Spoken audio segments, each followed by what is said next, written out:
Back on the SportsMax zone, the inaugural Jamaica International Cycling Classic is set to pedal off on Friday in Montego Bay. The three-day event, only the third of its kind in the Caribbean, will cover a distance of 167.3 miles. Close to 150 elite cyclists from around the Caribbean and the USA expected to line up for a chance to win the overall prize of $11,560. The event was conceptualized by the Simmonds High Velocity Cycling Club with ambitions of becoming the Tour de France of the Caribbean and promote Jamaica as a destination for cycling tourism.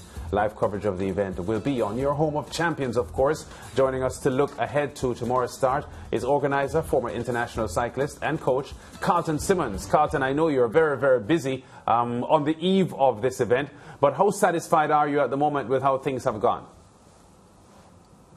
I'm very satisfied. We actually just finished the technical meeting for the event with our international commissaire, Ms. Rowena Williams, out of Trinidad. And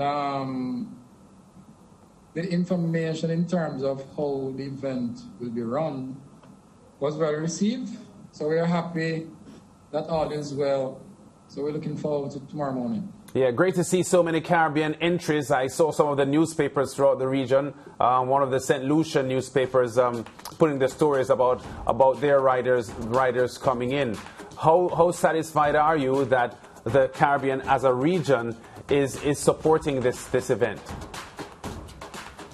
And I'm happy. I mean, the numbers that we're looking for from the region wasn't forthcoming because of several reasons in terms of the cost and the short time for them to get sponsorship.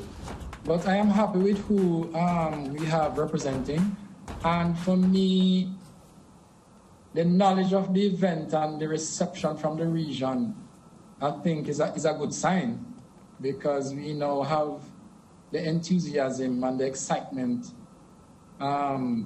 getting back in the space. So I'm happy for that the event itself can be stimulating that within the region. Yeah, and the fact is, because it's going to be on SportsMax television as well, you've got visibility stretching to 27 or 28 different countries. So as far as the publicizing of the event is concerned, it won't be short on that. But the course that the riders will go, can you talk to us quickly about that? I know there was some rain in the forecast this week, and I'm not sure if on the north coast you're having some weather issues. Well, I mean, the weather forecast looked very good for the 3 days, so we're happy for that. The course itself, as it is, will lead for some very exciting racing, because the first stage is basically a flat course. So that in itself is going to see some very high speed going there, which is going to see the riders going to Falmouth, looping back to Rosal Great House, and then head back out to Falmouth, and then back to Witter Village for where the ending of the event is going to be. On the Saturday, it is going to take them out to Discovery Bay and back. And within that day, we're going to have 3 KOMs, which we call King of the Mountain prizes, which again is going to create some very exciting racing within the race for those 3 prizes. So we're looking at having one at the top of Spring Hill, outside of Duncan's.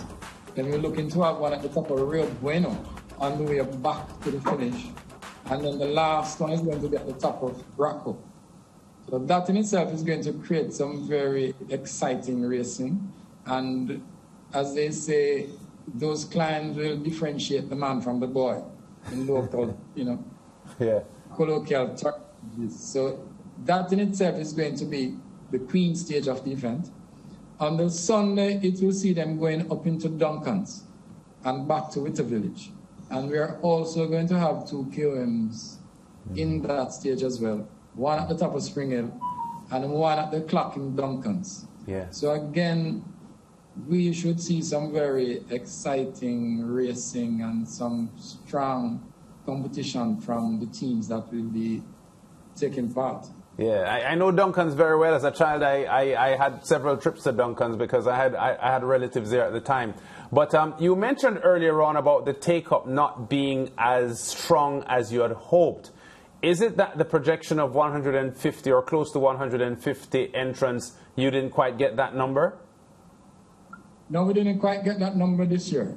And I mean, for me, is doing the event and putting the event out there, because the end result, as we say, is to get the event ratified. Because once we have achieved that ratification, we will then have to cap the event.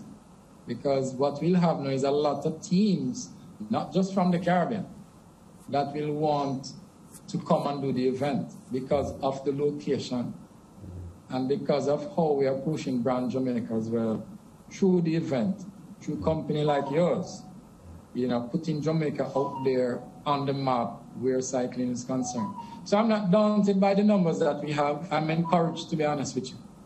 Yeah. So it's how we execute over the next 3 days that is going to be paramount. Okay, so specifically, can you just give us the numbers then that you finally ended up with?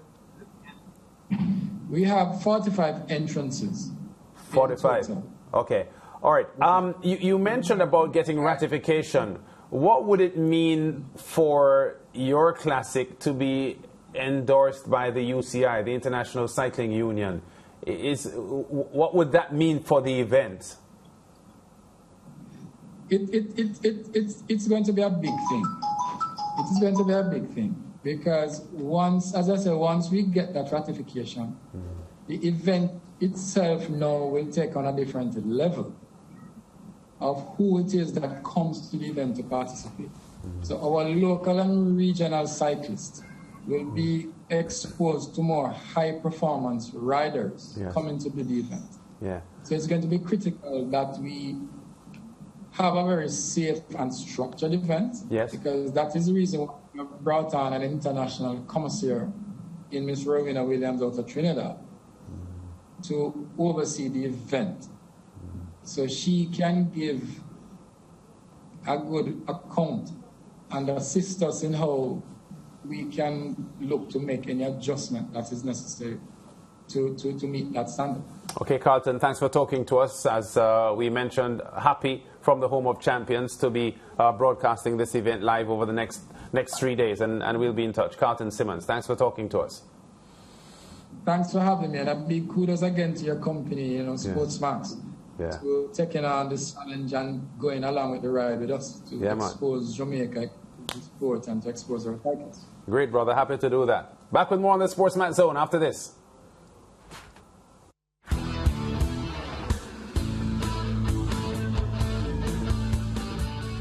Keep watching SportsMax on YouTube for live and exciting sports. Subscribe to SportsMax on cable and download the SportsMax app to watch anytime, anywhere.